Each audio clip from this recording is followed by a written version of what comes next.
In March of 2017, the Bob Bullock Texas History Museum held an exhibition dedicated to Texas guitarist Stevie Ray Vaughan. Although he's been gone for nearly 27 years, Stevie has millions of fans who were not even born when he was at the height of his popularity. Stevie's rise to the top was preceded by his older brother Jimmy, who served as a role model and influenced the younger Vaughan brother in so many ways. Their success represented the dreams of many of my fellow baby boomers to somehow become a rock and roll star, a true guitar hero. When the Beatles appeared on The Ed Sullivan Show on February 9, 1964, the whole world was watching. For myself and millions of other male baby boomers, that performance changed our lives and our worldview. It showed us there was now a whole new way to meet girls. Because up until the Beatles, you had to play football or be one of the cool kids. Now you just had to play in a band. But before the Beatles, that wasn't even a possibility. Until then, Elvis was rock and roll. But to be like Elvis, you had to be good looking. And the only problem was that most of us just weren't that attractive. But all that changed with Ringo. Ringo wasn't pretty like John or Paul, but he was in a rock and roll band. And the girls loved him. The next morning, millions of us bought electric guitars and started practicing in our basements, garages, or living rooms, dreaming of making it big. But in the end, only a minuscule number actually got there. Down in the Dallas neighborhood of Oak Cliff, two brothers were part of this wave. And from that small home on Glenfield Avenue, those two brothers went on to win Grammy Awards and perform alongside rock and roll legends like David Bowie, Carlos Santana, Eric Clapton, Nile Rodgers, and Jimi Hendrix. They were Jimmy and his little brother, Stevie Vaughan. And in the words of Lou Ann Barton, they came from nowhere and went everywhere. Roll and I'll just feel something.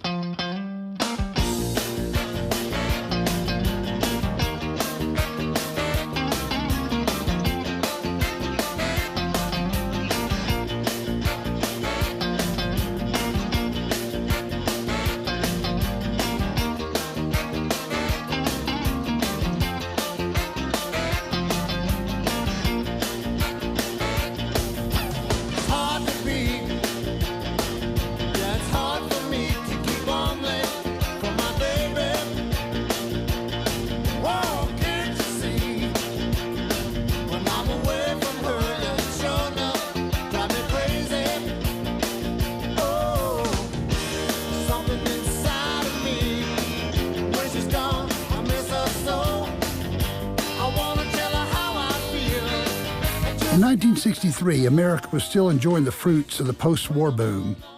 Millions of GIs had returned from Europe and the Pacific to marry, settle down, and raise a family.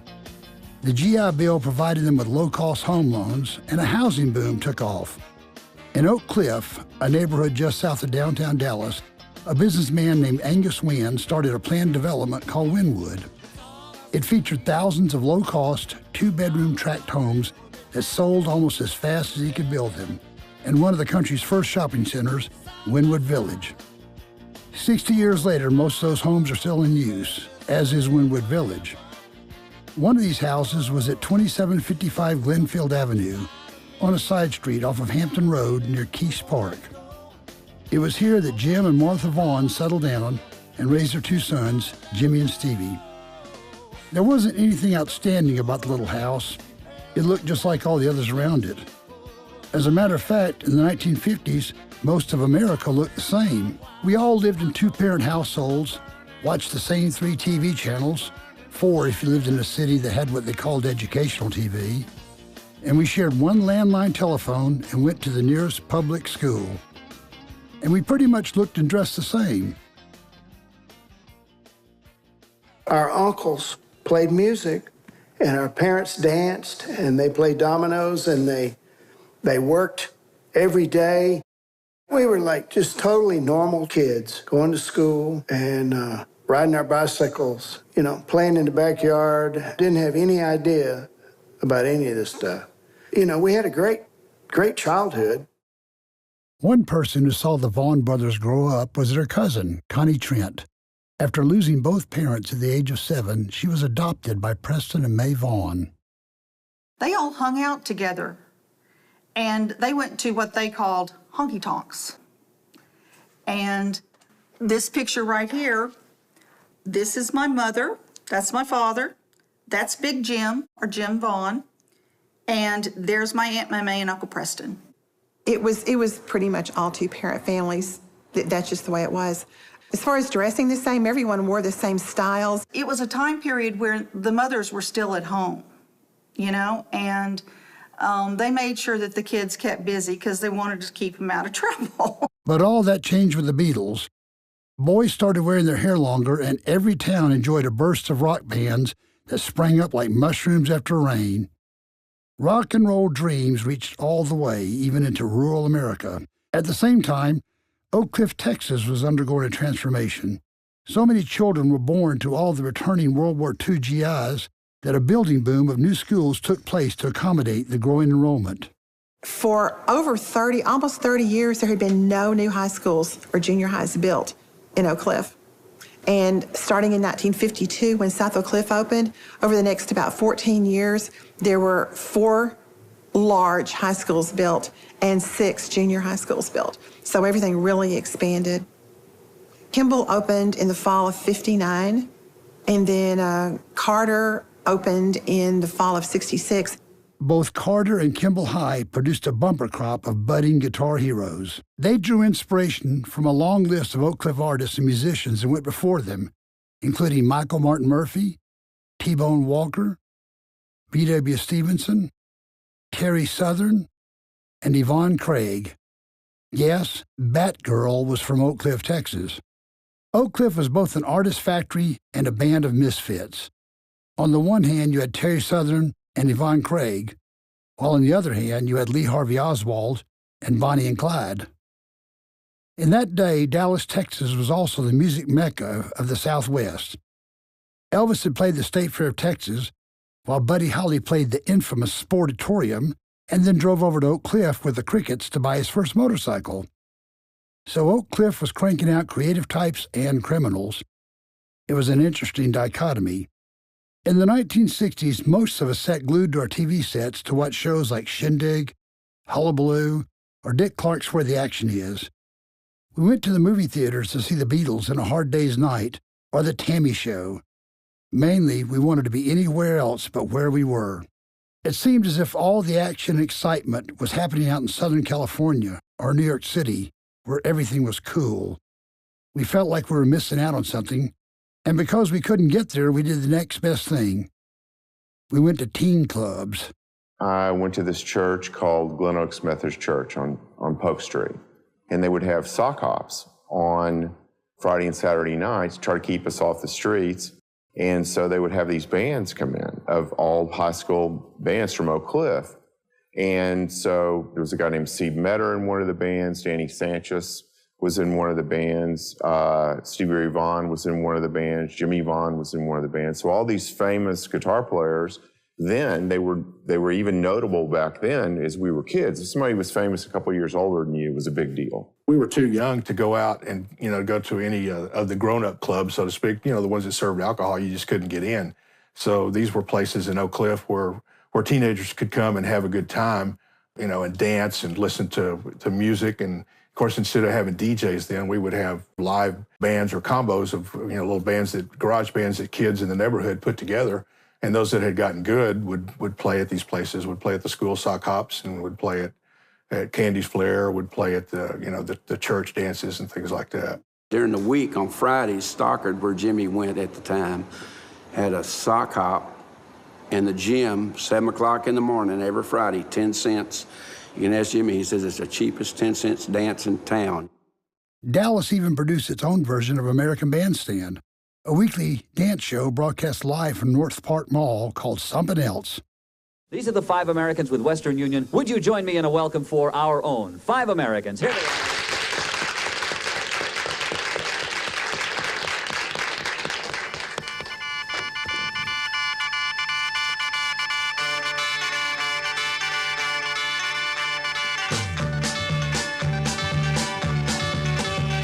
Things went wrong today.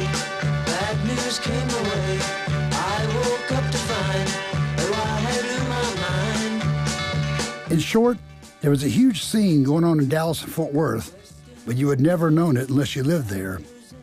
The internet, cell phones, Facebook, texting, and social media had not been invented yet, so going viral was out of the question. All that we had to spread the word were landline phones, and most of us only had one phone at home that we had to share with our parents. The entire teen club phenomenon was our version of Facebook. This was how you met girls. You had to get out of your house, go to wherever the kids were meeting up, and walk up to a girl and ask her to dance. You couldn't do it on the internet. You had to get off your couch and do it.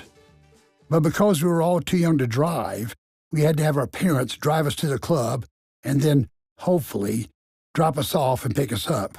A lot of them had station wagons so they could, pile in a lot of kids and take them to Oak Cliff Country Club or to the sock ops at Glen Oaks Methodist Church or to Candy's Flair. And I personally begged my aunt to take me whenever I knew Stevie was going to be playing, or Jimmy. It was into this rock and roll way that an 11-year-old kid in Oak Cliff got a rather unlikely introduction to the guitar. My friend at school told me, he said, if you want to get a girlfriend or be popular with the girls, you're going to have to play football. He said, there's just no way around it. He said, look at all these guys, this is what they do. And he said, nobody really cares about football, they just want a girlfriend. I was like, okay, that sounds like me, So I went to football practice, and the guy said, what do you want to go out for? And I said, well, I don't know. I didn't really play football, but I went anyway. So they called my name. Finally, I'm the last guy. They call my name, and I have to go out for a pass. So I mysteriously catch this pass, and all the football players jumped on me, tackled me, and I broke my collarbone. First day, first practice. And so I had to go to the doctor, and they put one of those slings on the weenie. They call them a weenie. So I was at home for 3 months, and my dad got a guitar for $50 and gave it to me. It had 3 strings on it. It was about like this one. He said, here, I said, I don't know what we're going to do with you for 3 months, but he said, here, play this. Maybe this will keep you out of trouble. And I've been playing guitar ever since. First thing I learned was, instead of going like this, which is what everybody wants to learn when they first start, if you're a kid, back then in the 50s. I did it backwards, I didn't know, and I went. And so like the first couple of days, I was like, damn.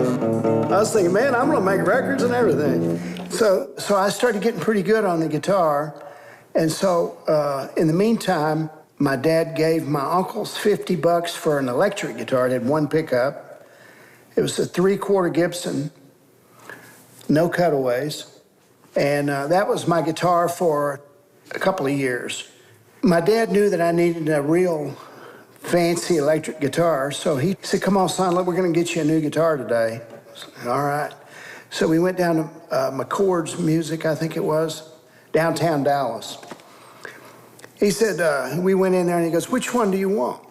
I said, well, I like those up there, there was a Gretsch or something. So they got it down, and I played it and everything. And so my dad tells the guy, come on, let's go back here and sign up for it, So they went back there, and they turned his credit down. And so, it wasn't a big deal to me, but he was embarrassed. So we just went to another place, and we went to Arnold and Morgan Music, which was the big music store out in Garland. And we went in there. They had a whole row of Telecasters.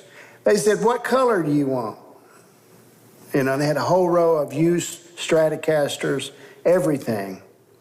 And so I got a Gibson 330, brand new. I picked out a brand new one, and they signed him up, and I had it. I was on my way. When he first started playing the guitar, his musical taste reflected what was going on in Dallas at the time. While Nashville had its country sounds and Memphis had Elvis, Jerry Lee Lewis, Carl Perkins, and Johnny Cash, Dallas had a blend of black blues and country, or what was commonly called hillbilly. And my mother's brothers all played in country and western bands. They liked Merle Travis, Hank Thompson, and all that kind of stuff. Well, that was rock and roll in the early 50s. There was all kind of music around the house, on the radio and on the record player. So later on, I'm in several bands with Paul Ray over the years. Paul Ray says, hey, tonight T-Bone's playing at Guthrie's. That was on the river, Trinity River area down there in the bottoms. Oak Cliff was dry back then. Everybody had to go over the river to get booze. And there was a lot of clubs right there, liquor stores and clubs for a mile. And so that's where I saw T-Bone Walker at Guthrie's. And Paul Ray took me. I already had his records and heard about him, but I'd never seen him in person. So that was a big milestone. Seeing all these guys and understanding that you were in a place where a lot of that music came from and was from there was very empowering and exciting, you know, to be from Dallas.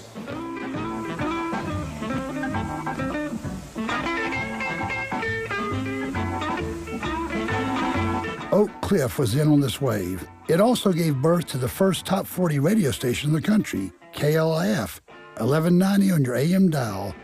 I mean, it was huge, and everybody knew where KLIF was down in downtown Dallas, you know, that really unique triangle-shaped building. And as a 100,000-watt AM station, it could be heard as far away as Midland, Texas, and Louisiana. But one of the most popular radio programs for white kids in Dallas was Jim Lowe's Cat's Caravan on WRR. For a whole generation of Dallas baby boomers, this program was their introduction to R&B, or race music as it was called back then. Cat's Caravan. I'd listen to that every night. That came on at 10 o'clock, I think it was, for an hour, and he would play Jimmy Reed and Lightning Hopkins and different people. And then I'd switch it over to WLAC. Nashville would come in, the Hoss Man. And then later on after that, it would be Wolfman would come in late at night. So, and that was all on my little transistor radio, which was under my pillow. Click. You just click it on and you could hear it, but nobody else could hear it. Because you're supposed to be asleep, right? And one band that took up the idea of white boys playing black music was the Nightcaps. Jimmy Vaughn was an early fan. The Nightcaps was the first album that I bought with my own money. This is before I was in a band. And went out and bought the Nightcaps, the whole album, because they had an album, you know. Wine, wine, wine. Drinking wine, wine, wine, wine all the time. Go to school around 9. And it was all drinking songs. Pretty much, and blues. It was T-Bone Walker, Jimmy Reed, and Lazy Lester type songs, but done by a rock and roll band. It wasn't long before Jimmy was learning songs not just by the Nightcaps, but other performers. This was decades before instructional YouTube guitar videos or even the VHS tape. Back then, if we wanted to learn to play guitar, we signed up for lessons at the YMCA. But they didn't teach us Sunshine of Your Love or Purple Haze. To play the songs you heard on the radio, you had to either learn them by trial and error or have a friend show you. It wasn't easy. You had to have talent. You had to practice. And it was hard, and so few made it. I knew Johnny Peoples. Johnny Peoples was the hot guitar player in Oak Cliff. And he was playing all around. He was probably 17 or 18, and he had a gig. He had a Stratocaster and had an Epiphone, and he was a badass. He showed me how to play all this stuff.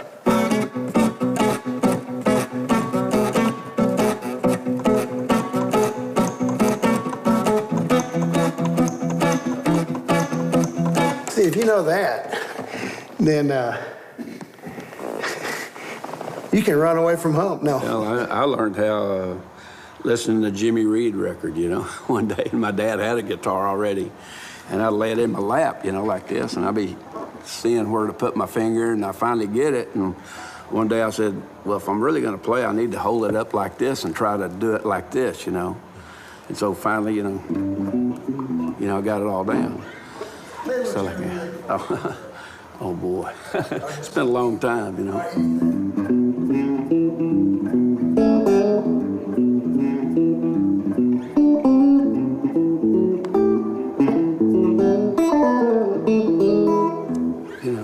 The first song I learned was from my stepbrother Bruce, which is the Pipeline.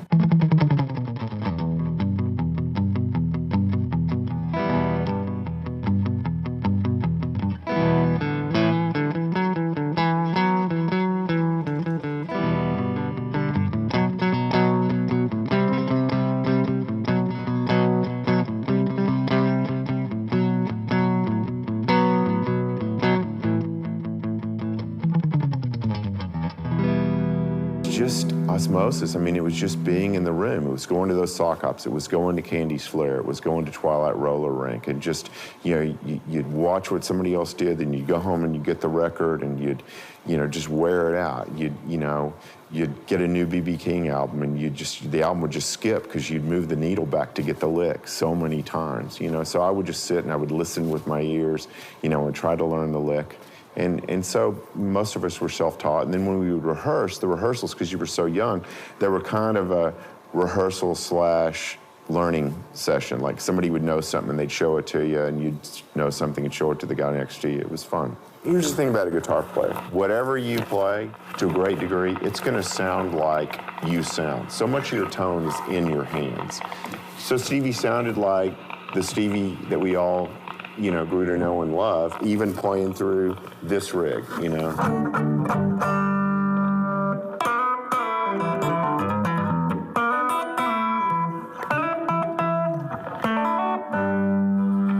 They were both the most determined people I have ever met in my life. I still believe that Jimmy and Stevie were born to be who they were going to be because they believed in practice made perfect. And they practiced. After learning a few songs, Jimmy Vaughn, Phil Campbell, and Ronnie Sterling formed a trio, the Swinging Pendulums. Back then, the idea of playing records at a dance was considered lame. You had to have a live band to be cool. It was much more fun to hire, you know, a couple of, you know, 3 or 4 kids to come play a, you know, a church party or a sock hop or something like that, and pay them, whatever, 10 or 15 bucks each, and have them show up. And it was a boon to them. It was fun for the boys playing because, you know, you got the exposure. You were an early rock star, you know, and you had all your friends out there watching you who may or may not have known that you played guitar.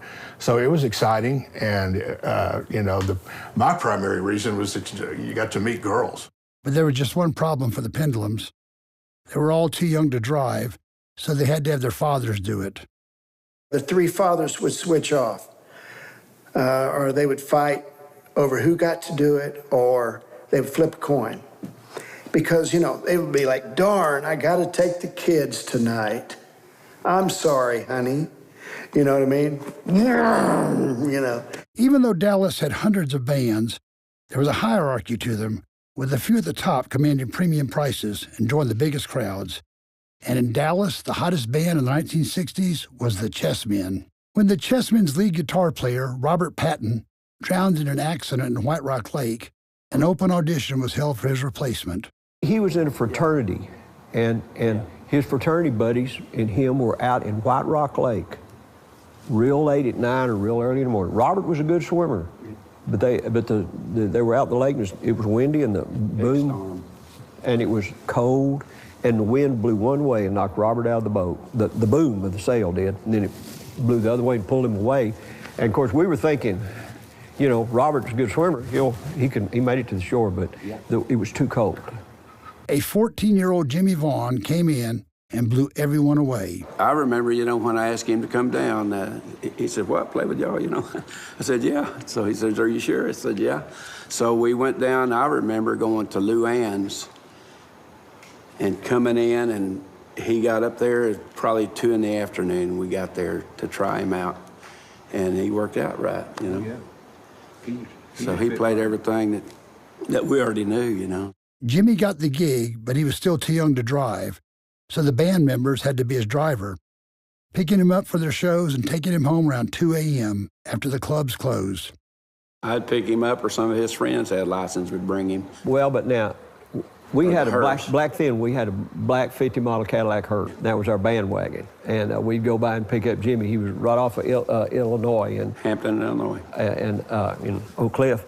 And this is the ironic thing. Now, Johnny said this, and I never saw it, but he said Stevie Ray would stand out on the front porch and cry when we left. In an interview he had with somebody, he said, when they left with Jimmy, I'd do one or two things. I'd either stand out on the front porch and cry or go in and practice like crazy. I know. Yeah, well, my parents would take me sometime when I lost my license, and we'd drive over there to pick Jimmy up, and they'd take us where we needed to go, you know. And Stevie'd be running out the car, and then Jimmy would, at one time that I know of, would chase him back up to the porch, then run and get in the car and would take off, you know. Stevie wanted to go. We should have let him go, you know. If he didn't have a brother, Stevie would have played. I do think that if the fact that he had a brother that played like Jimmy and opened the doors, it's like the sparrow and the eagle, you know, like he got to experience music on a really potent level as a really young kid because of his brother. We knew Jimmy from the Chessmen when I had the Moving Sidewalks out of Houston. The Chessmen had started their thing up in North Texas and Dallas. And Jimmy was leading the charge. We admired what they were doing to the point where if we had a night off and they were playing, we'd seek them out. Without question, the two most revered guitar players of the 1960s were Jimi Hendrix and Eric Clapton. They completely changed the idea of what a guitar could do. Now the front man wasn't the singer at the microphone. It was the guy who could make his guitar talk. Like every other budding guitar player from that era, both Jimmy and Stevie idolized Hendrix and Clapton. And one night, Jimmy Vaughn and the Chessmen got a chance to open up for Hendrix at his Dallas concert. Hendrix, his roadman, a gear guy had said that he had busted his wah-wah pedal. So they came to me, and I had a brand new Vox wah-wah pedal, which cost, I can't remember if it was $29 or $17, but it was something like that. And they said, look, Jimmy has busted his pedal. If you let us use yours, we'll give you his old one, and I'll give you $25, which is more than what I paid for it, you know, or $50, right? Something like that. Because we can't go to the music store, and it's Saturday, and, you know. So that was what the real story was. And then, of course, the legend has it that we traded wah-wah pedals or something, you know, something ridiculous. But what it was they just wanted mine because they didn't have one, you know. And so they gave me $50 and his old DeArmond, which wasn't any good for that, you know. You still have that pedal? I think I do, yeah. But I mean, you can't tell that it's anything, you know. You can go on eBay and buy 15 of them, you know. All I can say is Hendrix and Noel Redding and Mitch Mitchell, they were all three real nice guys. I mean, I was really kind of shocked. And, and they were nice. And I want to say something here, and it's going to sound crazy, but I honestly think that night we were louder than they were. But they were a lot better than we were. But they were playing out of two Sun amps. The volume covers that up, right? Yeah, the volume covers our stuff. I mess up, you know. But honestly, we had more sound equipment on the stage. But then our booking agent worked this out. Jimmy Vaughn and I flew with Jimi Hendrix and his band from Love Field to Houston. I mean, our booking agent got that, and that was so cool. But what do you talk to Jimi Hendrix on an airplane about? I was just kind of, Jimmy Vaughn and Billy Gibbons had something in common now. They had both met Jimi Hendrix, but the admiration and respect went deeper than that. Houston had this place called the Catacombs, and it was pretty nice. Big stage, 2 stages actually. They had a big room and a small room. And The Chessmen and the Moving Sidewalks played a Friday and a Saturday night together, and we just had a blast. It was really, really something. I've known Billy since I was 15, and the Chessmen would go down and play in Houston, and Billy Gibbons would be on the same bill with us sometimes at the Catacombs, which was a club that we used to play down there. And we actually did one gig where they said Jimmy Vaughn from Dallas meets Billy Gibbons from Houston on the same stage. And so one of us was on each side of the stage, and we were supposed to battle it out, you know, and everything. It was a big sold-out deal, you know. Well, I broke my hip phone in half that night, so. Was that the night? Yeah, I was playing on the keyboard, and we were doing some kind of Who song, you know, where they broke all their equipment, and my guitar, I slid it off, and I was running up and down that organ, and then I looked down there and saw it, and I walked around the front, and I took my foot and did that, and it did that, and then I got on my knees, and I started, you know, make a bunch of racket with it, you know, and this end of the neck right here, laying over here. So I broke that thing in half, and then we all went back in the dressing room after that, and someone came back in there, you know, how they come backstage. Yeah. Says, y'all do that? I said, we do that every show. Because he was staying out until 2 a.m. every night, he was missing school. It finally reached the point where he decided to leave home and chase his rock and roll dreams. Doyle Bramall pulled into his driveway. Jimmy carried his things to the waiting car, and he was gone, leaving his family and younger brother Stevie behind. I was making $300, $350 a week at 14. That was big money in the mid-'60s. It was more money than my dad made at the time. And it was kind of weird, you know, but all of a sudden I could go down and sign up and get any guitar or any amp, and I could go buy clothes, and I had an apartment, you know, and things like that. So I was, you know, in hog heaven. And all I had to do was play guitar, which is what I wanted to do, you know what I mean? And so about that time, if you look at the old pictures, there's a picture of me playing a guitar like this with a flat top, and then Stevie is right there. He's got a toy guitar, but it had 6 strings, you know. We stood next to the stereo because it looked like we had speakers. If I did something, he would do it, guitar-wise. If I bring home a record, you know, he would watch me learn. So it was really the same. I put it down, and he would emulate that because, you know, there it was, you know. When I ran off to be a musician and everything, when I got in that band, my parents kind of clamped down on him because they didn't want him. They knew that he would do the same thing I did, right? So all it did was jack him up more to even try harder because he had to beat me, you know. It's a natural thing, right? If you're going to do something, you have to have the bar set, so. And so I saw him a few times because I didn't want to go home. I was still afraid they would keep me, right? And so they kind of clamped down on Stevie to make sure he wouldn't run away too, which made him try harder and harder and harder. And so by the time he got out of high school, he was a bad motor scooter, you know, on the guitar. He was good. When I first heard them play away from one another, I couldn't see the connection because for me, Stevie was Albert King. He was, you know, it seemed like he was a protege of Albert King. He played that way. And I thought, these are 2 very, very different styles. What I think you could be looking at is the fact that would Stevie be playing at all, you know? And I think, in a way, it was like, well, if you're going to do it, I can probably do a better job. It was definitely sibling rivalry, I think, going on. I don't know whether Jimmy would agree. He probably would.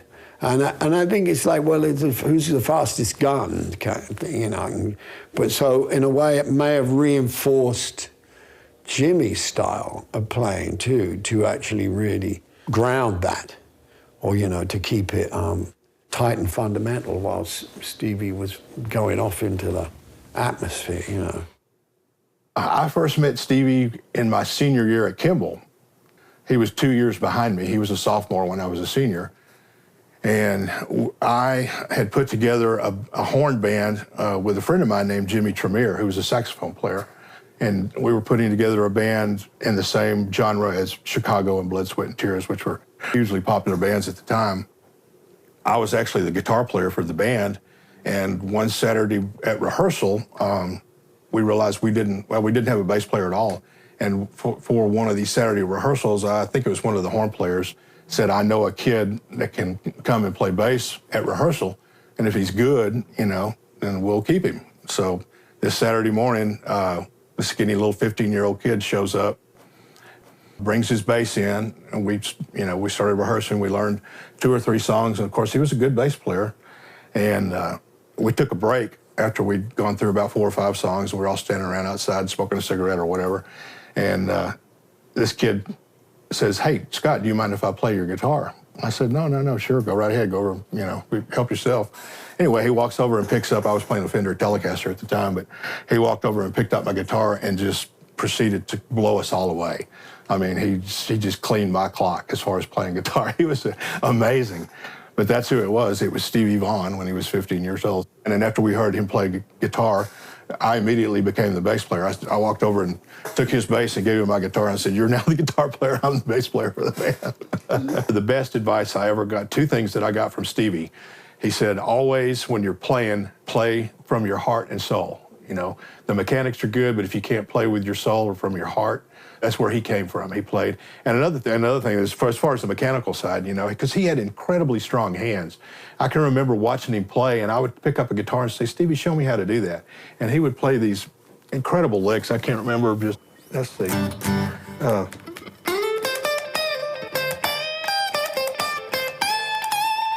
Something like that. And I would watch him, and he was, I couldn't get the concept down of how to stretch strings at the time. And Stevie was, to him, it was just, well, this is how you do it. And he would just show it to me, and I would watch his fingers, and then I'd try to duplicate it, and it was just no way. But I asked him, I said, how do you manage that? How do you, get the stretch? And he said, always when you rehearse, he says, when you practice by yourself, if you have an acoustic guitar, play an acoustic guitar. Don't play your electric or play your acoustic, because it'll build up your hand strength.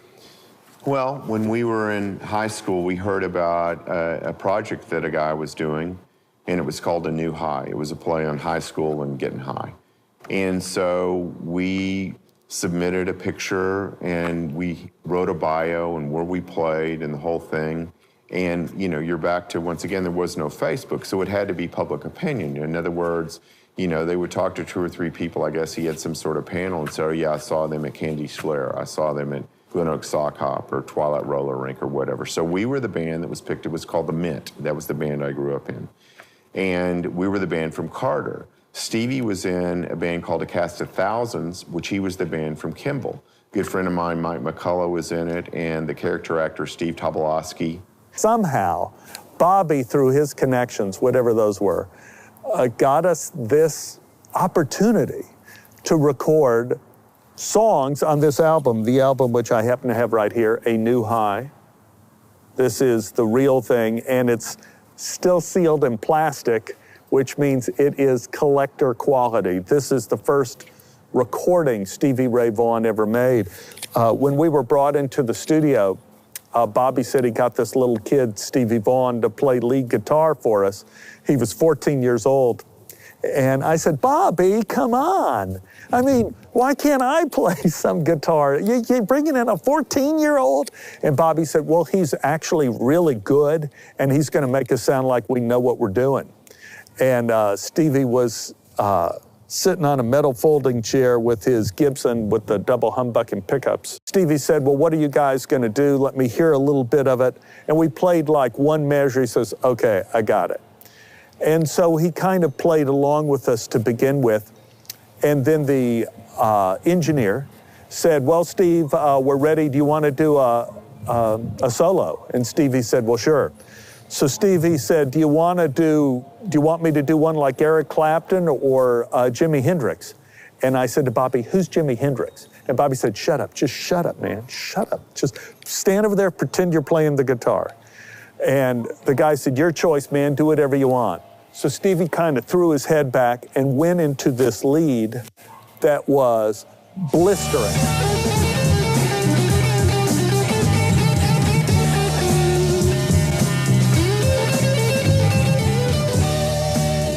On this album, Blistering, back then at 14. Now the younger brother was following in his older brother's footsteps. Dallas and Fort Worth had a circuit of nightclubs that needed bands, so if you were good, you could find work. Arthur's was kind of the Playboy Club of Dallas. It was kind of low-key, dark, very moody place, but it was pretty cool because they enjoyed having live music, which was kind of unusual for that type of a highbrow joint. But I remember Stevie was just getting his feet on the ground. He had started that group called Liberation. And later, ZZ Top got hired to play at that same place, Arthur's. And then Stevie repaid the favor. He dropped through, and we had him play a couple of numbers with us. It was a glorious couple of nights. That was a good scene. I guess that must have been 1970, 71. Both Vaughn brothers were now in a sort of competition with the hottest guitar players in the Southwest, like Bugs Henderson, Mace Maben, and Steve Emmeder. Getting started on this crazy thing called getting in a band and making music, that was an entertaining excursion. There wasn't any blood, sweat, there was no toil. It was something that we enjoyed doing. Pre-internet, pre-MTV, pre-cell phone. It was basically word of mouth, and that is where it gets honest. Because if somebody came to see you then, you know, it's because they really made an effort to come. They didn't see something on Facebook or, you know, anything like this. I mean, they literally came to see you, you know, because they'd heard about you. They'd honestly heard about you through your reputation, you know. Without a record deal, they were unknown in L.A., New York, or Chicago, and it was almost like they were living on an island, a very big island called Texas, and you could make a very good living just playing in Texas. Back then, a record deal was considered the pinnacle of success in rock and roll. But the big record labels were only signing bands from New York or L.A. Bands like The Doors were getting discovered in a club on the Sunset Strip, or the Young Rascals in New York City. They were signed to Elektra or Atlantic, major labels on both coasts. But in between was a huge area of America where the A&R men never ventured. You could only get on a record on one of the small local labels back then. They had some success with B.J. Thomas and Bruce Chanel, but they didn't have the distribution or the clout of an RCA, Columbia, or Warner Brothers. Their sound or style from back then was loud, with a lot of distortion and some effects. Most of the rock stars played a Gibson Les Paul and relied on its sustain to get those long, searing notes that held on forever.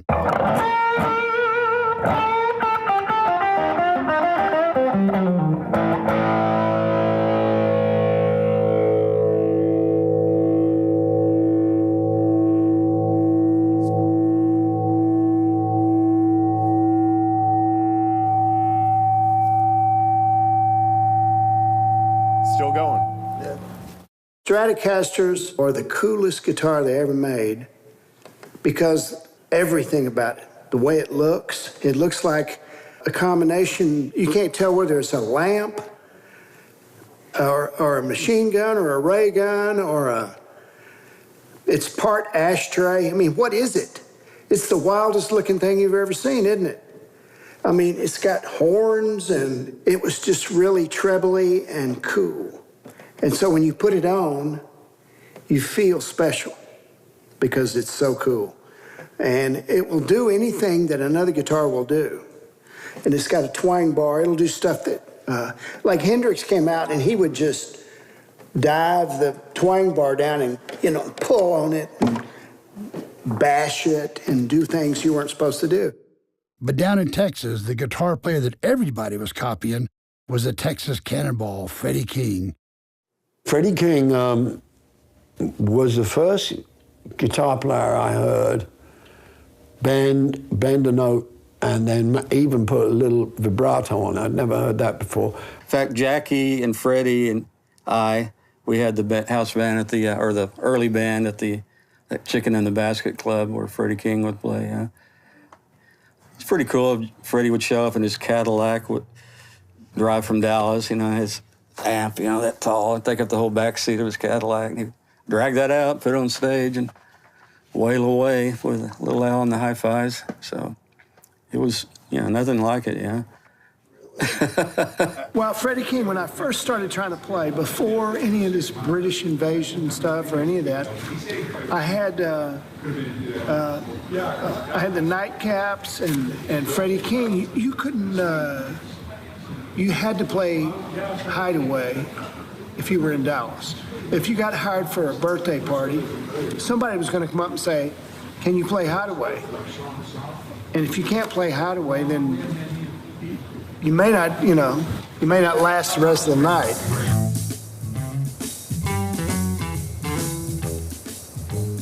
I bought the single Hideaway. Someone told me about Hideaway, and I was playing Hideaway before I joined John Mayall. And so that was it for me. I started, and I had to get a Les Paul, you know, like Freddie's. And I found out a lot about why he sounded like he did from playing that guitar. So he was instrumental in me learning how to play the guitar, really. When I was growing up, I was in that band Lynx, and for a couple of months, we had the Sunday night gig, burger night at Mother Blues. You'd pay a cover and you'd eat all the burgers you wanted. And I'll never forget, Freddie would come in there and he had a girl on each arm. And he'd sit down in front of me. And I remember one night he sat down right in front of me, literally right in front of me, looked up and he goes, "Impress me, boy." Now, that's a bit intimidating, you know. Freddie King's style of blues was different than Muddy Waters or B.B. King. It was what came to be known as the Texas Roadhouse blues, more up-tempo and driven. Texas guitar players like Steve Miller and the Vaughan Brothers flocked to his shows to absorb King's style and, in turn, use it on their songs. This brought a whole different style in Texas than they played in New York or L.A., and it was what some call blue-eyed soul, or white boys playing the black man's music. But it was really taking the black roots of rock and roll and making it palatable for white college kids. You can hear it in the early songs of the Rolling Stones and Led Zeppelin. At the height of his success, Jimmy became a father. His then-girlfriend, Donna Powers, became pregnant, and Jimmy got married at the age of 18. Jimmy's marriage was followed by a desire to drop the British rock and roll sounds of Cream, Led Zeppelin, and the Yardbirds, and return to the blues and hillbilly music he grew up with. But at the same time, Dallas was not the most hospitable city for a long-haired rock and roll guitar player. This idea that Dallas was a hotbed of extremism certainly is accurate. This is the city that had come out of having the Ku Klux Klan here in the 1920s, one of the largest chapters in the country. In fact, in 1960, the mayor of Dallas, R.L. Thornton, was a former Klansman. Austin, Texas, a college town only about 180 miles south down the road, was a bit more tolerant of creative types. When I lived in Dallas, they didn't want you to play in blues. They wanted stuff that was on the radio. So if you wanted to get a gig, you had to play what was on the radio or something like it. And down here, they had, you know, weird bands like beatnik bands, and they had the Conqueroo, and they had the 13th Floor Elevators, and they had the Vulcan Gas Company. They had places like that. So I figured if they would let them play, they would let me play blues. And just mainly just to get the, you know what, out of Dallas. Oh, much less crowded, very, very cheap to live here. Well, when I first moved here, I lived with Keith Ferguson for a few months. Then I got another place that kind of been handed down from musician to musician. The rent was like $79.50 a month, so even if you were like a slacker, a musician, you know, didn't want to get a day job, you could pretty kind of make it, yeah. One of my first houses was right here, but it's gone. It's like right there. The cost of living was much cheaper, and I don't know, it had more of a small town feel, and of course the artists, bohemian community here, musicians and artists, it was kind of an oasis from the rest of Texas.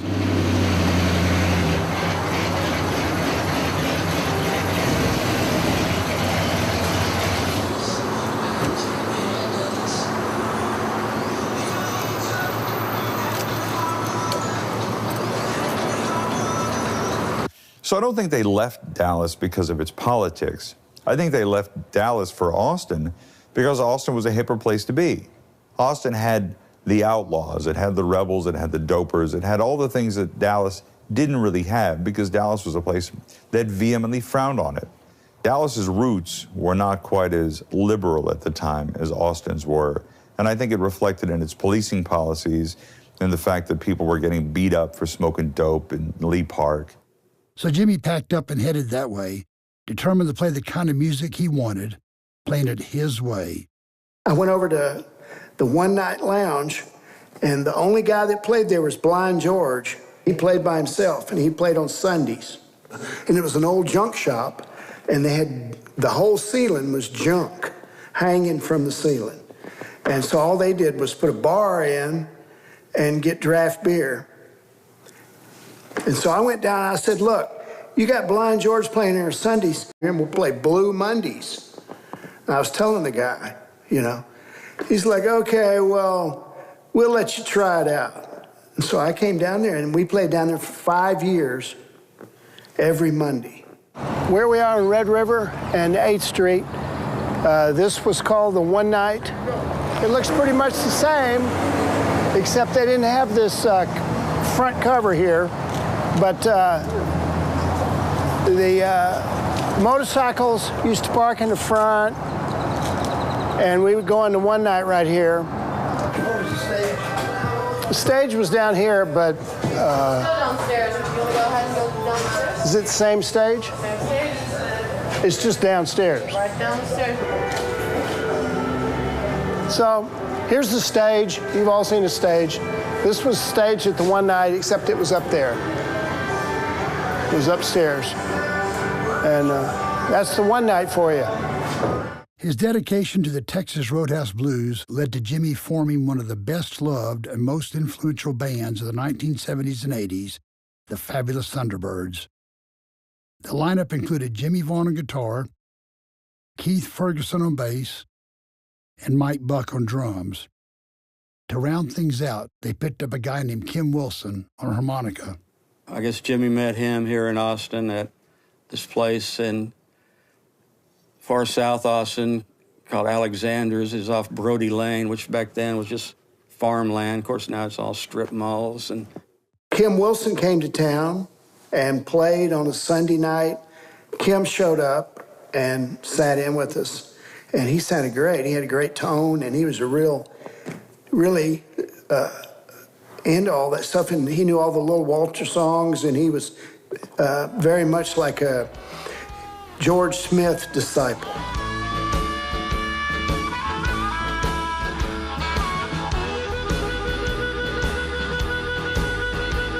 I saw Kim, he was great. We got together, and next thing you know, we had a band called the Fabulous Thunderbirds, and I thought of the name. I don't know why, it just sounded good to me. And so I thought, we'll be the Fabulous Thunderbirds. Why would you want to be the Thunderbirds when you could be fabulous? The decision to go with a stripped-down, back-to-the-basic sound went totally against what was selling records in that day. Radio was dominated by groups like Foreigner, Boston, Journey, and Cheap Trick. Those bands weren't really on our radar. We didn't really think about it. It's not what we liked, and not what we listened to, you know, so. It was now all or nothing. The Fabulous Thunderbirds are going to play the kind of music they wanted, even though they were swimming against the tide. I think the main thing for the Thunderbirds, or one of the main things, of course, Jimmy's guitar playing was very influential in Kim, but the fact that most of the blues bands before them were like hippies, you know. So we came out, you know, suits and, you know, nice clothes and, you know, sharp haircuts, what have you. Kind of emulated the Chicago and Louisiana guys and Texas guys like Frankie Lee Sims. Well, I done walked and walked. I walked my footsteps down. I'm looking for my woman. You know, you can't be found. So there wasn't a lot of guitar histrionics. It was all pretty, you know, every note counted and, you know, was played with feeling, and, you know, it wasn't like just guitar wanking, you know, like a lot of bands, which there's a place for that too, of course, but. It was not an easy road to hoe. They couldn't even get a booking in Dallas, Jimmy's hometown, so they played Austin, and of all places, Providence, Rhode Island. They later became regulars at Antone's, where they opened for Muddy Waters. Muddy Waters was so taken with the T-Birds that he immediately made some calls to get them booked into the blues clubs he played. Antone's had been going on for a long time, and it was a whole big scene, but Albert King came to play, and he would come and play 5-6 nights in a row. And it was packed. It was like on a Friday or a Saturday night.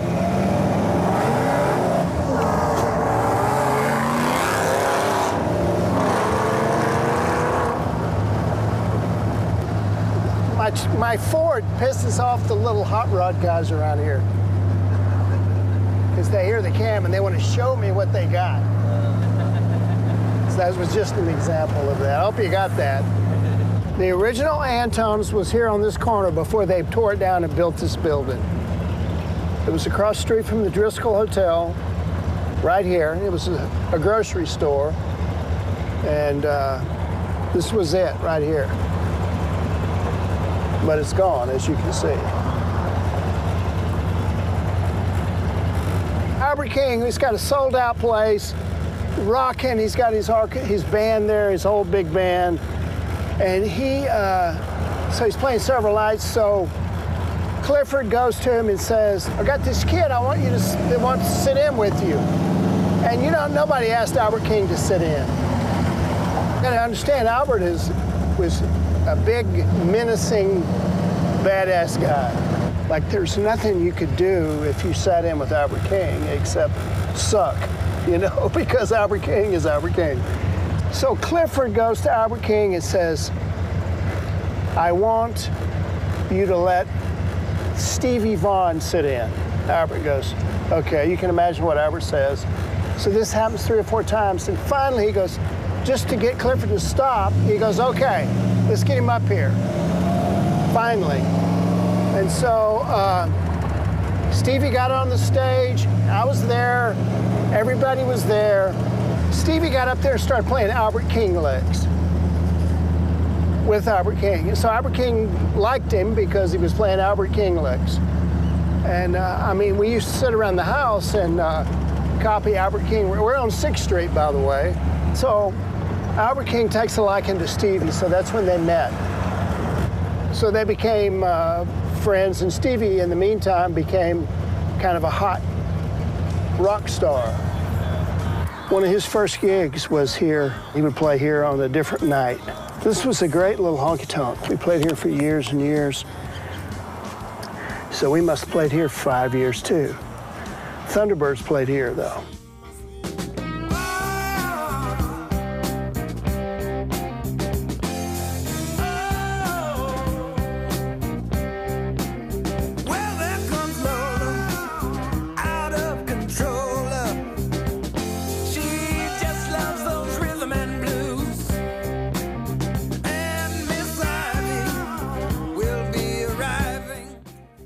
There was a pizza joint called the Rome Inn, and they would close on Sundays and Mondays.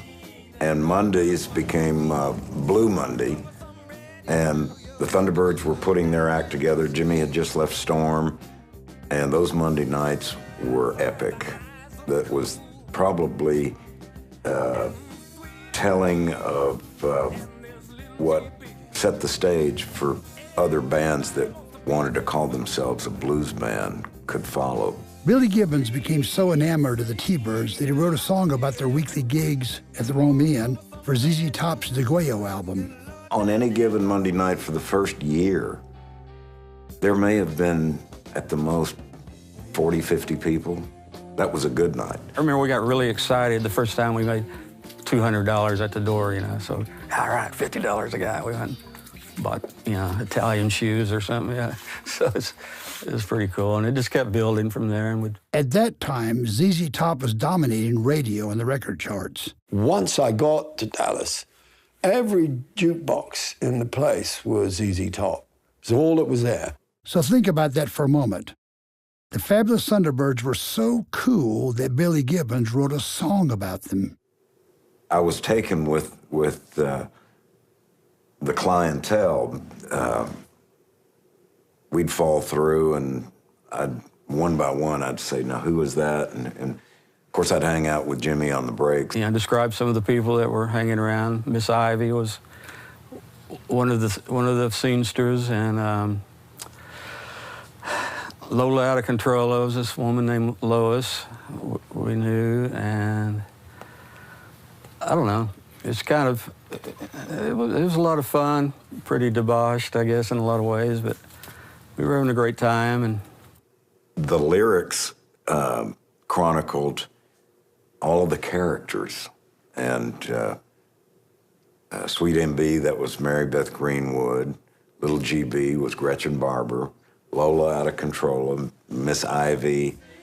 I mean, these were some real stalwart characters that didn't miss a Monday either. We were all there and held down that corner. It was great. There's Jimmy and JoJo, there's Kim and Keith. Where outside the eyes of cool. I was so convinced that these guys were going to bust out and really set this blues trail ablaze. I decided to share the secret, and a buddy of mine and I went down to Continental Trailways and did some inquiring how we went about chartering a bus. It was pretty simple. We just had it all set up, put the word out a couple of weeks in advance, and the bus at that time held 80 people, and it was packed. People were driving in from Victoria, Texas, San Antonio, Texas, all the way from the Mexican border to be part of this Blue Monday night, and it was pretty rowdy. At the same time, younger brother Stevie had made the move to Austin. Stevie had formed a band with Fort Worth blues singer Luann Barton. They billed themselves as the Triple Threat Review and started playing small clubs around Austin before picking up a following.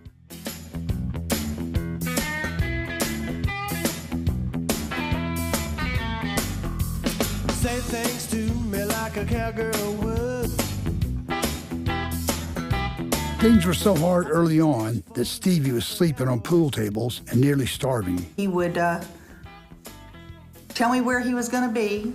He'd call my friend, Vicki Vernelson, and we'd head down to Austin. And I went down to Austin most weekends that I could. So we went down there for one of our trips and just realized that Stevie was just practically starving to death. And he needed clothes. And so Vicki and I took him out shopping. And we actually went to some, secondhand clothing stuff and just bought him some clothes and took him out to eat and went and got him some groceries. He was soon playing the Rome Inn every Sunday night, while Big Brother Jimmy and the Thunderbirds played every Monday.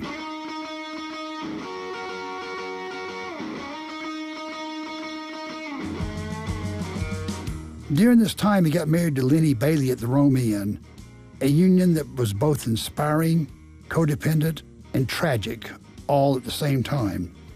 Stevie Came down. This was on a Blue Monday night, and the band had taken a break, and we all gathered. There was a balcony upstairs, and Stevie strolled over and he said, "You're sitting with Gretchen and Mary Beth. Would you guys come upstairs?" He said, "I'm going to get married. I'd like you to be there."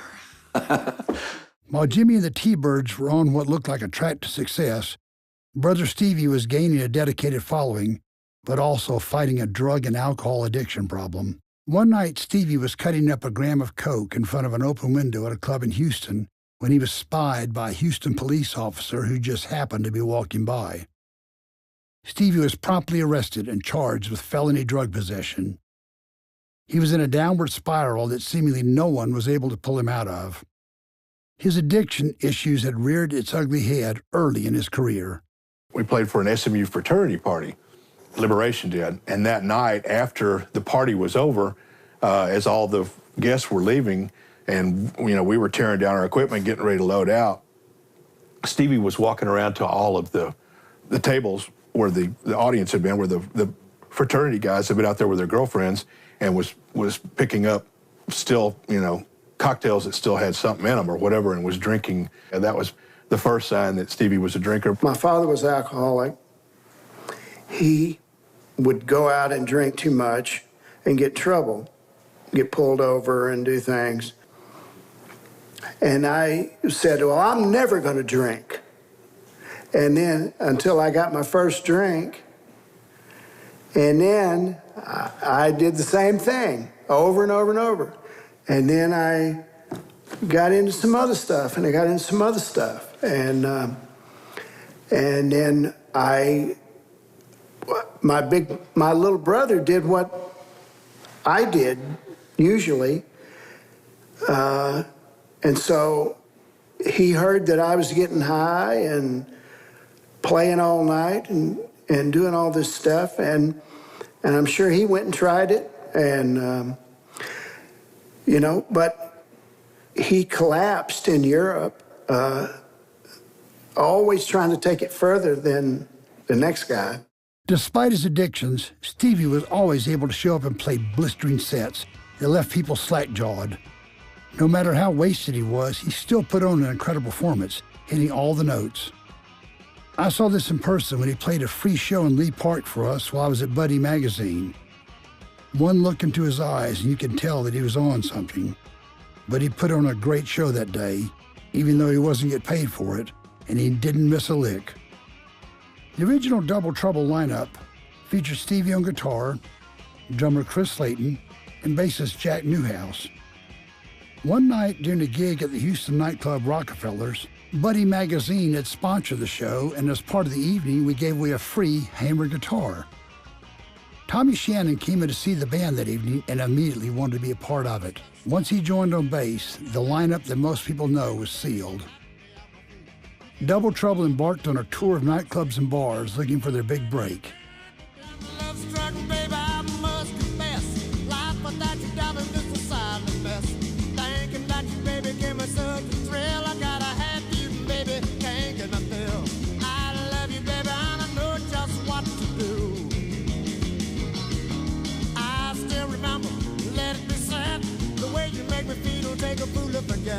I saw a ton of bricks that hit me in the head, and what you do to little baby ain't over it yet.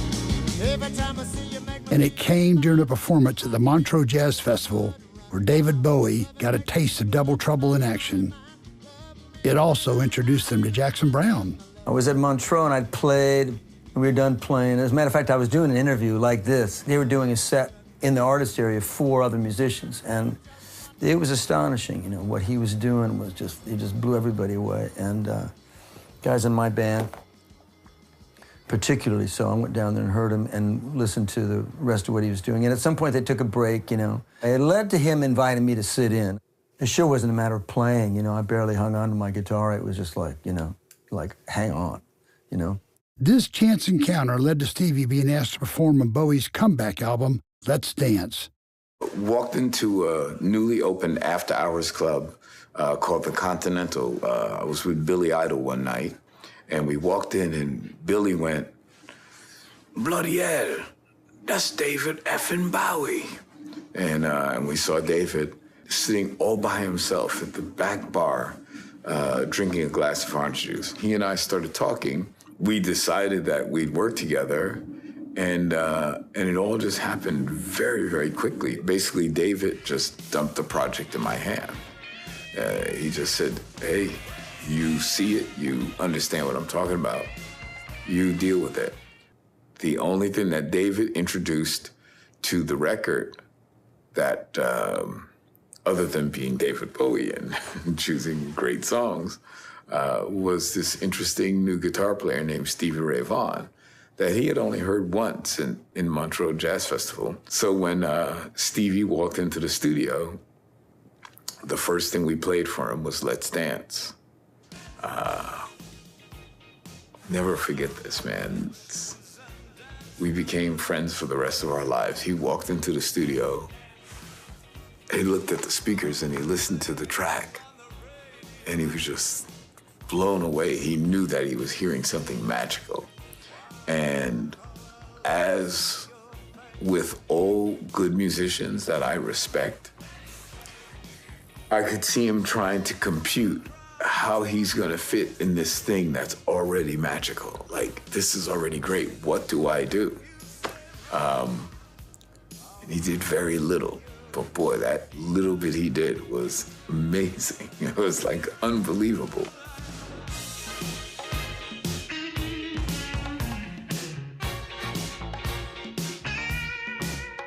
His guitar work gave the LP a different sound than Bowie had shown in previous records, and it was a huge hit with both the public and critics. These are all one-take solos. I mean, it took me no time to make that record. And with the injection of Stevie, which added a completely different dimension, a whole other way of looking at the song, it was really, it was just something magical, something really, I don't think I've ever had a recording session like that since or before. It was just one of those really crazy things that makes no sense. As hard as it may be for people today to understand, a record contract was the holy grail for a rock band at that time. With no iTunes, internet, or free downloads, a record deal meant your album would be displayed in record stores across America, bringing in millions of dollars in royalties if you had a hit. So when the Fabulous Thunderbirds got picked up by Tacoma Records, a division of Chrysalis, they had finally made it in many people's eyes. We played for 5 years before we ever had a record. Ray Benson would play From Asleep at the Wheel. We would play shows with him sometimes. And he said, hey, I know a guy that does the blues, a record company.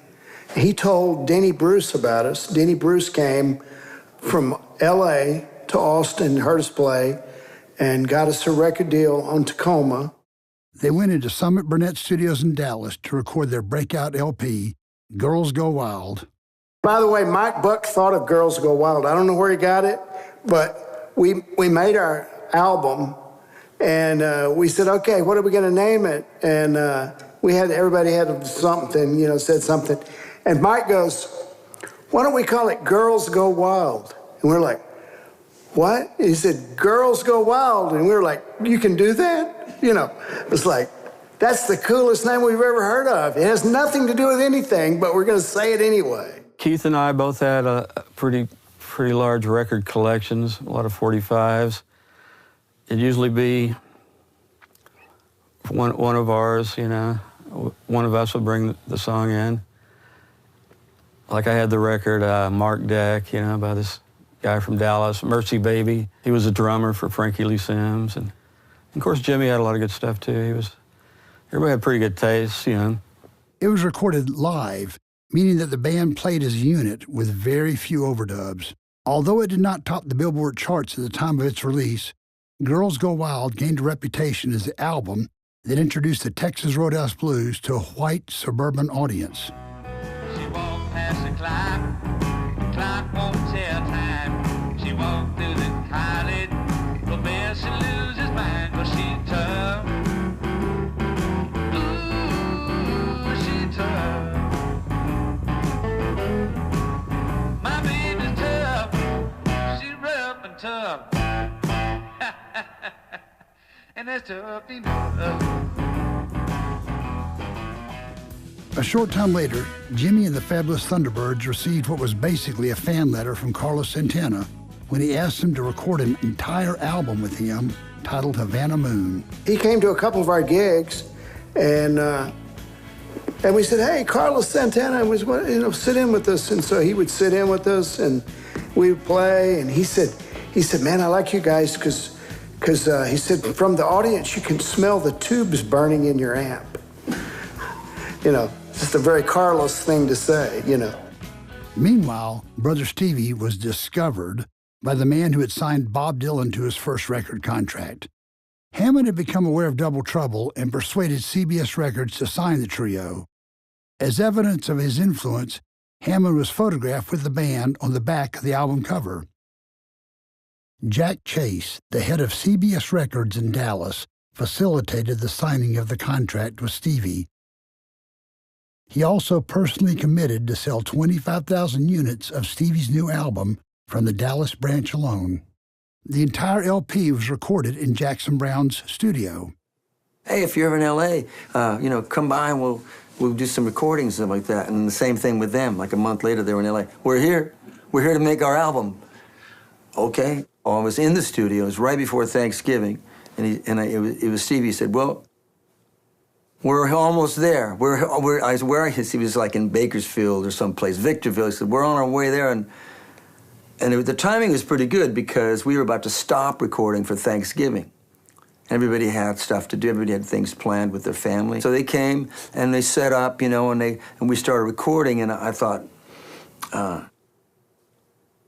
and I asked my engineer, Greg Ladonna, I said, do you want to stay and, I could give him the week, Do you want to stay and do this? He said, he had family too. He had stuff to do, he had planned like that. And my second engineer, James Geddes, said, I can do it. And after Texas Flood came out, they gave me a horse. They gave me a horse which I named Ray Vaughan, but it was a beautiful paint from Sunbreeder and Maynard Downs, And it was like a gift from them, like a thank you gift for this time in the studio. So I don't know if everybody's ever given you a horse, but it's like a gift is, it's something you have to feed for the rest of its life. I called Chris and Tommy and said, you want this horse back? And they were like, no, we don't want a horse. No, that's your horse. Stevie and Chris and Tommy were great people, colorful people, and just so badass. The timing was somewhat ironic because Stevie had been tapped to play guitar on Bowie's upcoming Serious Moonlight tour in support of Let's Dance. Rehearsals were underway in Irving, a suburb near Dallas, at a soundstage located in the studios at Las Colinas. During these rehearsals, Bowie made it known that once they embarked on the tour, Stevie was not permitted to promote his new album. He was to be the guitar player for Bowie's band, period, and help promote Let's Dance.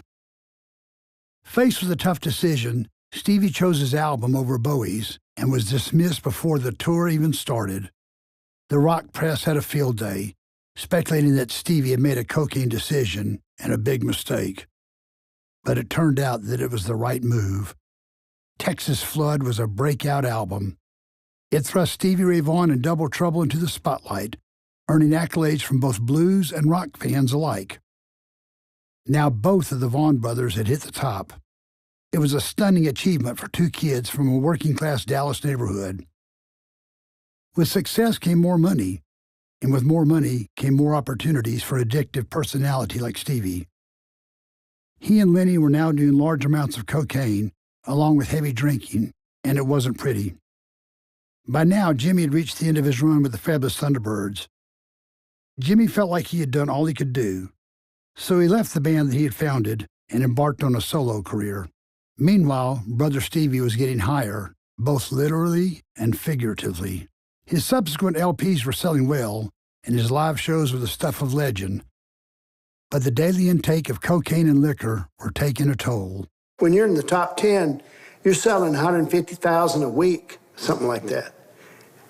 And you're getting really fat gigs. Everybody wants you.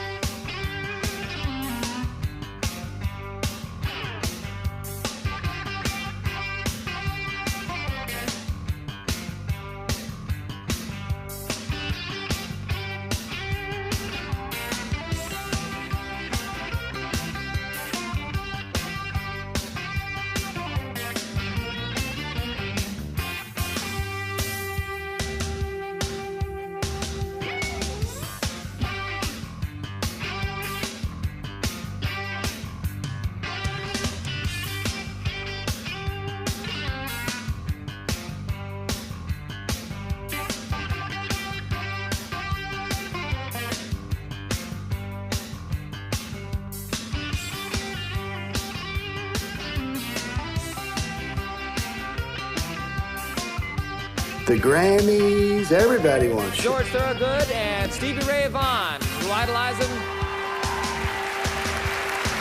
Who idolize him just like the rest of us make this presentation. Ladies and gentlemen, once again, Mr. Chuck Berry. You know, so it's a good time in that sense.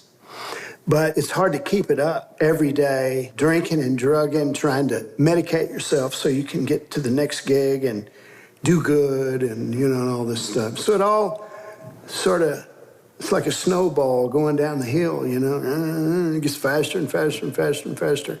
And sometimes, you know.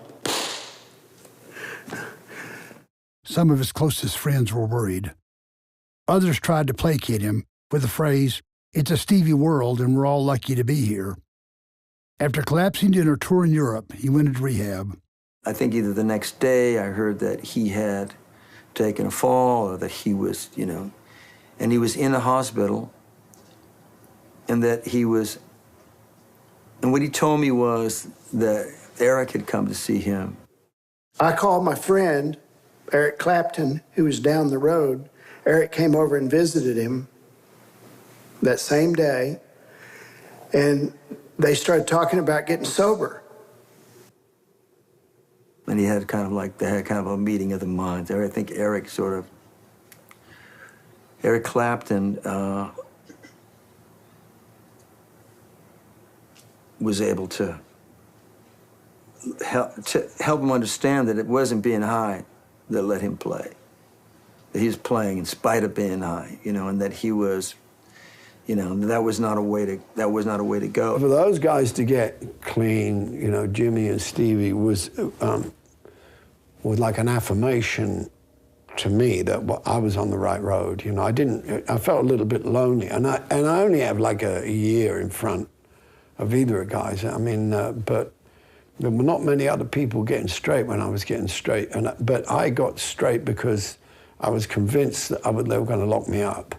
And I didn't want to be in a mental asylum. I really didn't want to be in an institution, you know, sanitariums, they used to call them. And I could see that was on the cards. And so when those guys got clean, I thought, well, I got company now.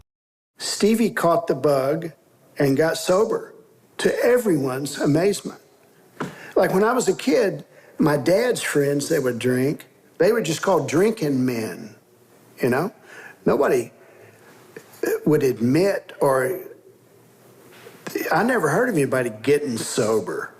You know, when I was a kid, I was like you couldn't handle it or something, you know? Who wants to admit that? You know, that was the thinking. And so Stevie actually went to treatment and got sober. 5 years later, I got sober. Now that he had licked his addiction, Stevie wondered if he could make music the same way again. He was reassured that he had not lost any of his chops when he recorded In Step. Once the album came out, it was the biggest-selling record of his career and earned him a Grammy Award. With his addiction issues apparently beaten, a divorce from Lenny, and a new outlook, Stevie moved back in with his mother in Oak Cliff at the family home on Glenfield Avenue. It was back to his roots in his old neighborhood near Keys Park. During this time, he met a young model named Jana Lapidus. The Vaughn brothers were now part of Texas guitar royalty, ranking alongside other legendary players like Billy Gibbons, Johnny Winter, and Steve Miller. Years earlier, Jimmy had confided to Buddy magazine that he wanted to make an album with Stevie, and now he had the chance. The album would be recorded with the man behind Chic's Freak Out and Bowie's Let's Dance at the helm, legendary producer Nile Rodgers.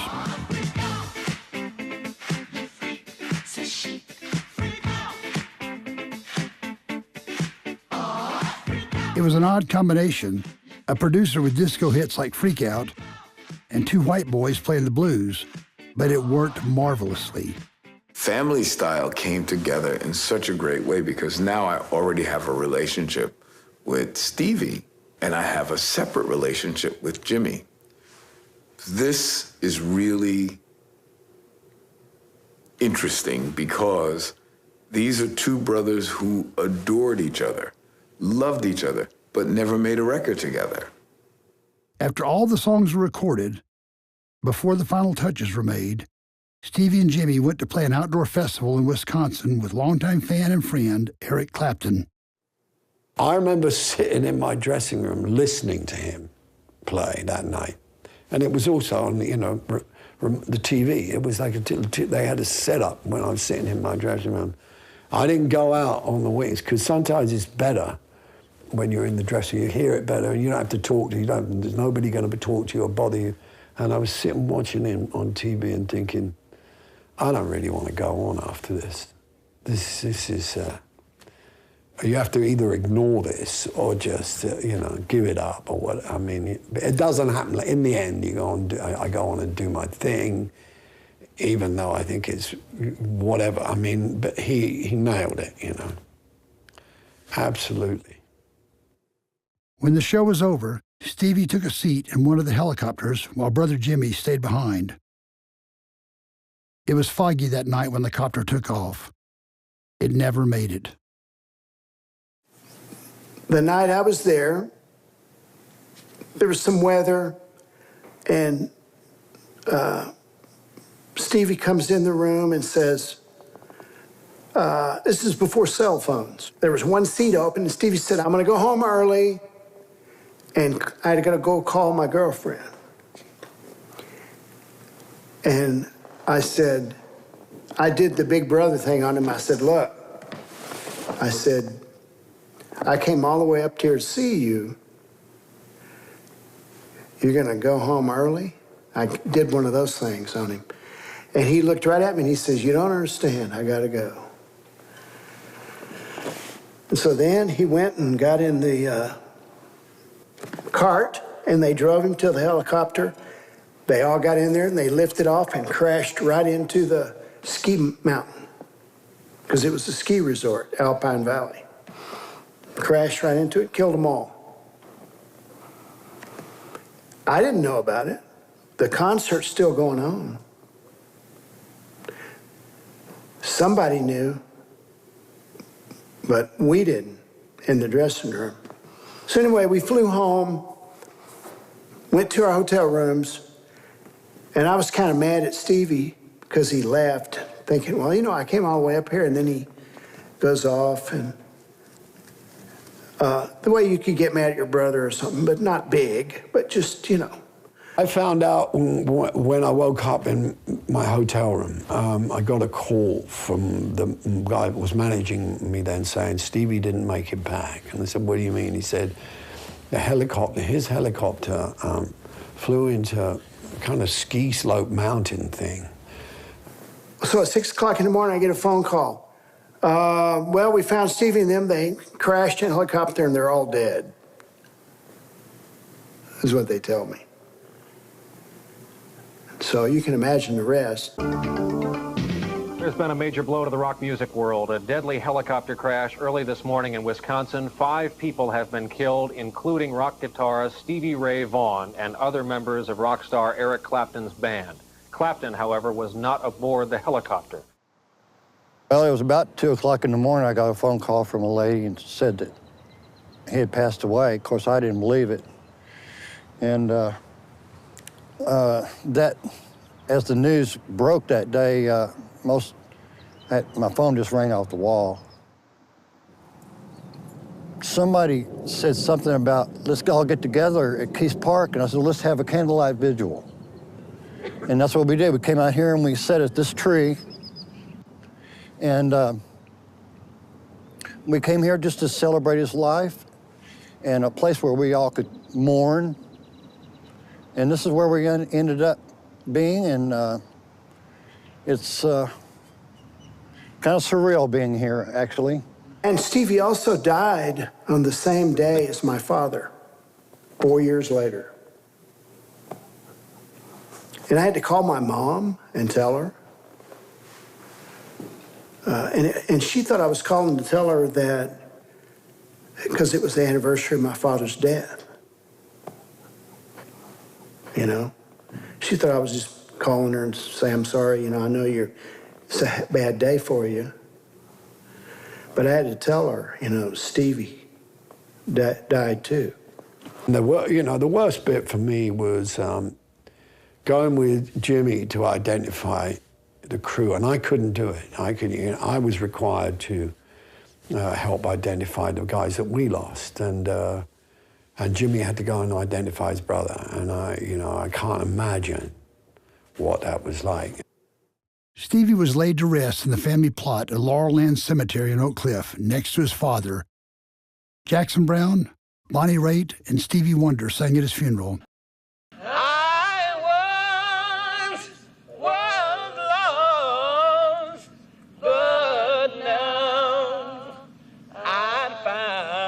I didn't come there to sing, it was very spontaneous. I mean, at one point, Bonnie and I were standing next to Stevie Wonder. And he just sort of like leaned over and said, "We're going to sing Amazing Grace, okay? Here we go," and he just started singing, so we sang it with him, Was blind, but now I see.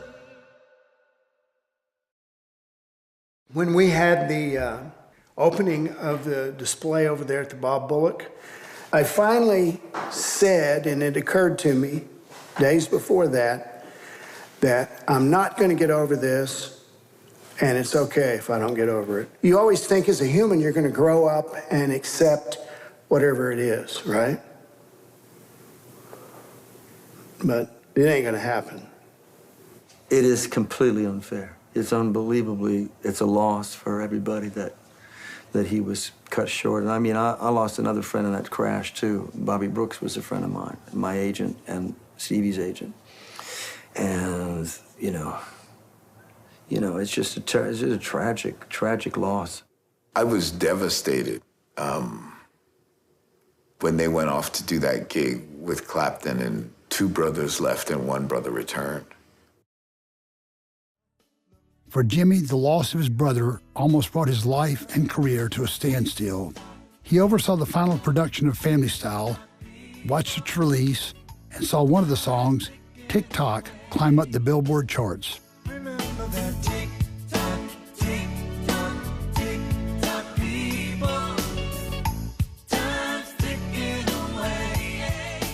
Then he crawled back into his own world and didn't come out for 2 years. He was finally brought out of his funk by Eric Clapton. I just couldn't picture myself going out and playing a gig with all the people wanting to know what I thought about it, So I just waited a couple years, 3 years. I don't know how long it was, but I waited until I couldn't stand it anymore, and then Eric invited me to go play at Royal Albert Hall. And I thought to myself, if I don't do this, I'm a chicken shit. I had the chance to do, to get a big chunk of time at the Royal Albert Hall, and we got 24 nights. And I was thinking, well, what am I going to do? I didn't realize that he hadn't worked before that. I mean, that wasn't my motive. It wouldn't have been, I don't think it was my motive to get him out. I hadn't realized actually that for all of that time he wasn't doing anything at home. So it was purely a musical idea that I thought he ought to be there. The point was, he was the representative of, my kind of experience of the blues, Jimmy had to be a part of it. It had to be, yeah. A newly energized Jimmy started recording again, then touring with a group of musicians he called the Tilt-A-Whirl Band. After a while, he started performing a song he dedicated to Stevie called 6 Strings Down. Art Neville and his brothers wrote it. They wrote the first verse, and they sent it to me. And I was trying to figure out what in the world could I tell my mother to ease her mind, right? What do you tell them? There's nothing you can tell them. So when Art Neville and the Neville brothers sent me this song, Alpine Valley, in the middle of the night, 6 strings down on the heaven-bound flight, He's got a pick, a strap, and a guitar on his back. Ain't gonna cut the angels no slack. Heaven done called another blues stringer back home. And I was like, when I played that, I was like, there it is. They had another verse, see the voodoo child holding out his hand.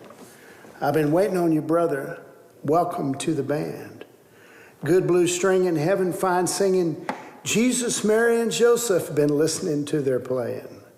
Heaven done called another blues stringer back home. So I thought, okay, this is it. So I called him and said, look, can I just make my own verses for the end and not use a bridge? Is that okay? And they said, sure, whatever you want to do. So I made up the rest of the song, and I put all those blues singers in there so that it was sort of like blues heaven. You know, hillbilly heaven? We've all heard that. Maybe some of us have.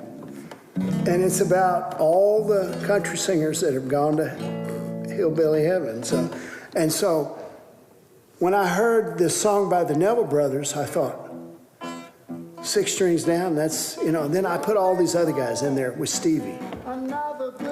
So then I could play it for my mom. You know, Albert Collins is up there. There's Muddy and Lightning too. Albert King and Freddie, they're playing the blues. There's T-Bone Walker, Guitar Slim, Little Son Jackson, and Frankie Lee Sims. Have a done call, another blues stringer back home. You know, James Cotton's up there. He's with Muddy Waters too. I've been waiting on you, brother. Welcome to the band. There's good blues stringing, having fun singing. Jesus, Mary, and Joseph been listening to their playing.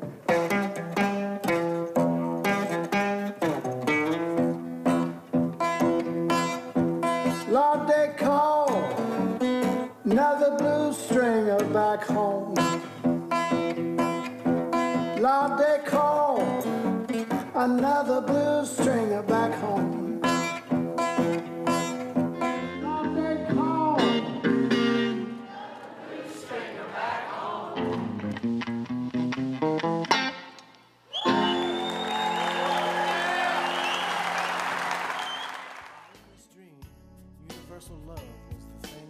Back in the 1970s, there was a guitar dealer in Dallas named Tony Dukes. He sold vintage guitars to Billy Gibbons, Elliot Easton of the Cars, Rick Nielsen of Cheap Trick, and a 1959 Gibson Les Paul that Don Felder used for the guitar solo on Hotel California. Tony once said, there are 2 kinds of people in this world, those who are hip to the Vaughan Brothers and those who aren't. Well, that pretty much sums it up. I kind of missed Tony. He was quite the wordsmith, and he could put expressions in such a hard-hitting manner. That pretty much sums it up.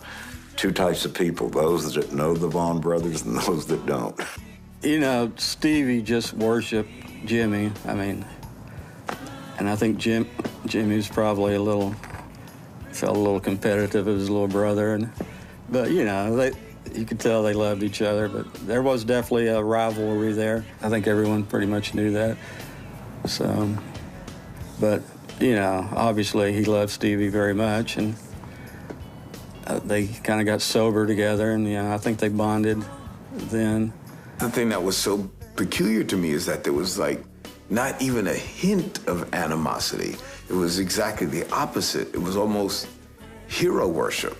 Like, it was clear that Jimmy was Stevie's big brother, and Stevie idolized him. And, you know, and Jimmy was the guy who started playing guitar first. And as Jimmy would say it, it was cool. He says, like, and then he'd pick up my guitars and whatever. And then he went off somewhere, and he came back, and he was like, God. He was like, man, where did that come from? Seeing Bug, seeing Steve Metter, seeing Jimmy, Vaughan, and Stevie as he grew up, you know, it was an incredible experience to see all these guys, because that's a pretty high standard, you know. A lot of folks kind of like, since Stevie's style was a lot flashier, they said, oh, you know, Stevie plays circles around Jimmy, and Jimmy played like he played, and it was perfect. It was what it was supposed to be. Jimmy made every note count, yeah. So that's my take on it. I can't imagine either one of them not having been a guitarist. If it wasn't Stevie, you know, glomming onto Jimmy's guitar, and, you know, it would have been someone else's guitar. I think with Stevie and I, we were just desperate. And, you know, if you want to do something real bad, you can have talent and you can have gumption and means and everything else, but if you really want to do something, you got to be desperate. I once asked Jimmy, I said, where did it all start? And it was a family thing. But then, like so many musicians that were leaning to improving their style or their skill, it seems that so many of us were drawing from the similar influences. I mean, the list of blues players that laid the way for us to follow would be lengthy. And Jimmy and I still talk as if it were the day we were starting, because it was the originators of the blues allowed us to become interpreters. And I think that Stevie fell right into that same groove. And to this day, I think it would be fair to say that a lot of guitar players are attempting to traverse that same path. And very few make it with such technical dexterity as Jimmy and Stevie. They have cracked the code. They know how to do it. I think because he really was one of us. He went other places. He traveled the world. But when Stevie got out of rehab, he came back to Dallas, and he lived with his mother in Oak Cliff. And how many people who played at Carnegie Hall and won Grammys and all of the awards that he's won, world-renowned, would intentionally come back and live in his little frame house in Oak Cliff? Just recently, the city of Dallas approved funds to erect an artwork honoring both Jimmy and Stevie in Keys Park, only 4 blocks away from their childhood home. On this very spot, right here, I don't know how the people that put this artwork here knew this, but when my mother and father were dating, he pulled his brand new car, it was a couple of years old, 47 Ford Coupe. He pulled it right here, and I got a picture of my dad standing on the front bumper. For two boys who came from nowhere, they both wound up somewhere. And now they will be immortalized in their hometown of Oak Cliff, near their childhood home, forevermore. Look out for the Vaughan brothers, because they're seriously dangerous people. They just got that thing, man, that Texas thing. Just so badass, you know, just such great players, and, you know.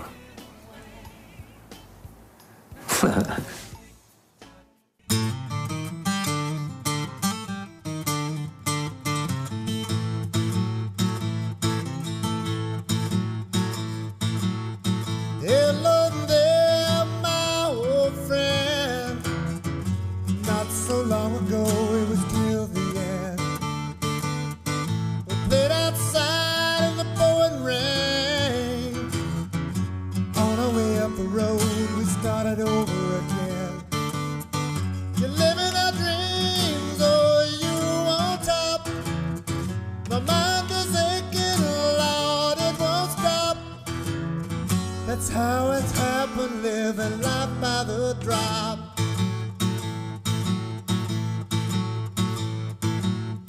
Up and down that road in our worn-out shoes, talking about good things and singing the blues.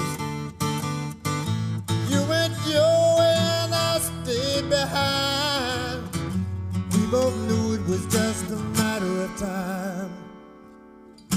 Living our dreams, oh, you on top. My mind is aching, Lord, it won't stop. That's how it happens, living life by the drop.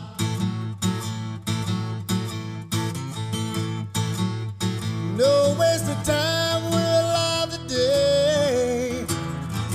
Turning up the past, there's no easier way. Time's been between us, a means to an end. God, it's good to be here walking together, my friend. Living a dream. My mind stopped aching. That's how it happened, living life by the drop.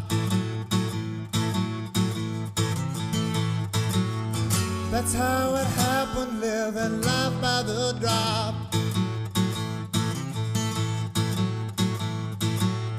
That's how it happened, living life by the drop.